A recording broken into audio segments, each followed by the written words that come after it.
Hey guys, what's up? It's Snake here, and I got some Nocta and Toten gameplay for you. I'm playing with Ultima, Big Mike, and That Darn Kid. And while we're playing this, I'm going to talk more about Mule Kick being integrated into the older maps, or what it actually could mean for us. Obviously, you see Mule Kick right there in the spawn room, even of Nocta and Toten, which had never had a perk before this. So it's kind of exciting. It's kind of interesting to see that they're changing things up like this and keeping the gameplay fresh still. And this could be the beginning of how they're going to keep us tided over for the next year before the new game comes out. Because obviously they're not going to be coming out with a new map pack or a new map over the next year. We're going to actually have to wait until the new storyline starts with the new Call of Duty that Treyarch's doing, which is due, November 2012. Now, does this mean that we're not going to see a map at all? I think so. I really doubt we're going to get another map, because you have to think of it from Activision's perspective. They don't want Modern Warfare 3 and Black Ops competing against each other. They want Black Ops really to sort of gracefully bow out when the new game comes out, because they don't want two of the same franchise competing against each other. Having said that, Zombies isn't exactly Call of Duty.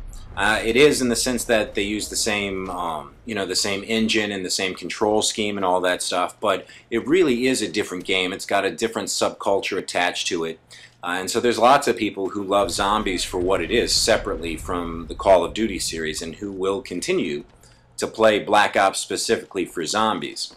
So there may be a possibility of them coming out with something small, like maybe a small map that just sort of links the two stories together. Maybe it doesn't really have a big Easter egg. Maybe they're not putting a lot of time into it because they don't want...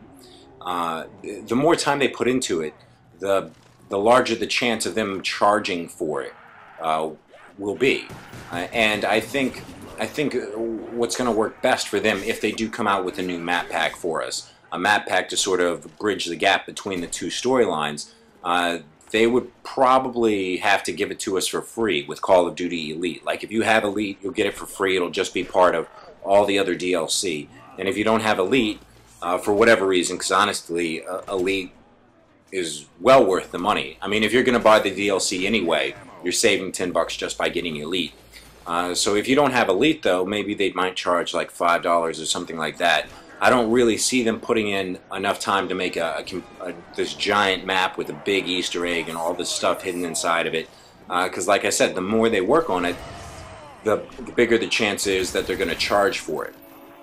And I feel like once they start talking about charging for a map, then they're going to start saying, hey, well, we don't want people to have to choose between spending money on our current game and spending money on our older game. Because as soon as they do that, that's when we're going to start to see them, sort of shut down Zombies, at least until the new game comes out.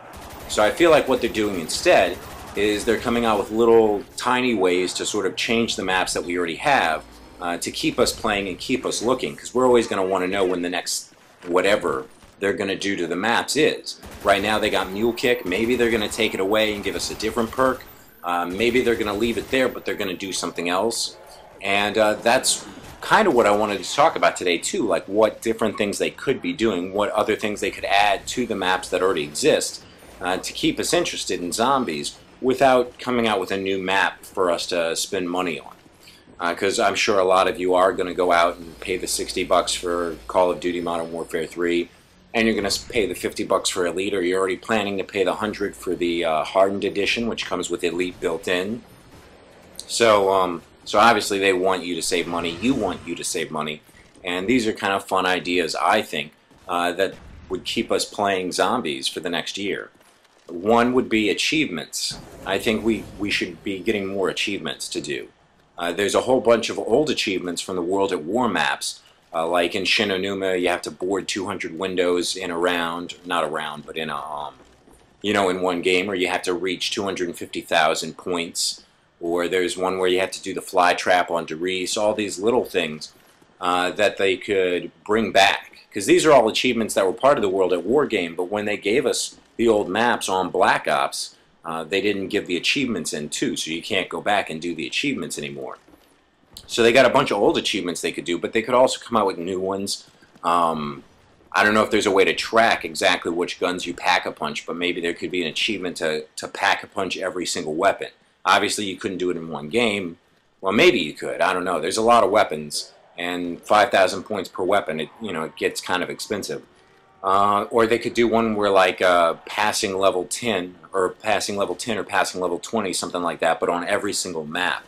And then maybe there could even be achievements for playing on solo, doing different things, like getting past level 30 or whatever. I don't know. Whatever different ideas you could have for achievements. Another thing that they could do is take the hacking tool from Moon and drop it into old maps. Ultim was actually saying this to me, and it sounds like a pretty good idea. Like, on one hand, yeah, it would be helpful because you would be able to get through a bunch of doors a lot more cheaply. But the other thing that I think would be really advantageous for placing the hacking tool in the old maps is to trade money or to give money away. Because that's what always happens is one guy goes down and he doesn't have enough money anymore, not even to get Juggernaut. Now that you have the hacking tool, you can make sure he has enough money to get Juggernaut before you start the next round. So another thing they could do is double Pack-a-Punch, because you already got the Pack-a-Punch machines there, so just make it to where you can double it. So you get the regular Pack-a-Punch, which is red light, and it makes the gun stronger, and sometimes it gets attachments or different things like that. And then you Pack-a-Punch it a second time, and I don't know, it's like black light or whatever. It doesn't blue light. It doesn't matter what color it is. But obviously it would change color to show that it's even stronger now. Maybe all guns would get attachments, although I don't know how you would do attachments on Wonder Weapons. That would be kind of neat if the second Pack-a-Punch would put attachments even onto Wonder Weapons. That would be kind of a cool thing to do. Another thing I was thinking too is adding old weapons, or just adding weapons in general. Maybe they could come up with new weapons, add the old weapons from the box back in so we could bring back the PPSH and the Browning and stuff like that. And you could even bring back the flamethrower. And obviously they'd want to change it up a little bit because the flamethrower is pretty overpowered. I mean, it's got unlimited ammo. You just have to wait for it to recharge. So if you're in an area where you can keep kiting, you got a zombie train going on, once you get the flamethrower, that's it.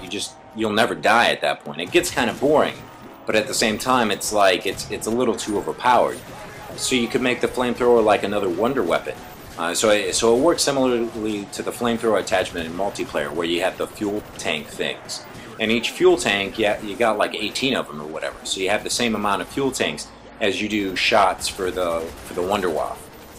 And then, I don't know, like it's a really powerful flamethrower or whatever. It can kill like 10 zombies at one time or something like that. So to actually be a wonder weapon that's put into the box, and so only one person can get the flamethrower.